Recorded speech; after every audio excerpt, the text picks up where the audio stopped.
To Campaign 2020 now. You may have seen campaign ads for State Senate District 15, and that's because that seat could potentially swing drastically the balance of the legislature. Senator Heidi Gensert is the incumbent in a traditionally Republican stronghold. Her challenger is Wendy Haudegui-Jackins, and she's a Reno resident since 2006. Paul Nelson has more on why this race is so contentious.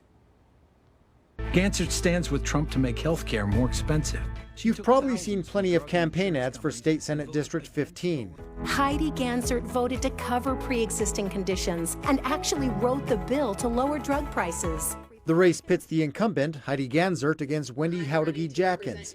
It's getting a lot of airtime for a legislative seat, but there's a lot at stake, too.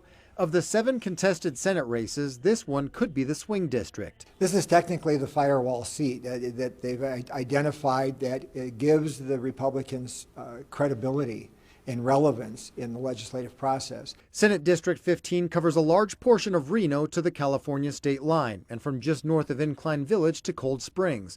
More than 134,000 people live in the historically Republican stronghold, but that could be shifting. As you well know, in Nevada, all of our neighborhoods change. We've had people moving into the state. We all move around within the state quite a bit. If the Democrats pick up one more Senate seat, they'll have the supermajority in both chambers. That will give them the 2/3 needed to raise taxes or create new ones. They introduced bills in the 2019 session to raise taxes on mining companies and increase the modified business tax. Getting that seat would be a huge win for the Democrats. It would allow them to really probably restructure tax activity in this state unlike anything we've seen since 1961. Covering the story, Paul Nelson, 2 News.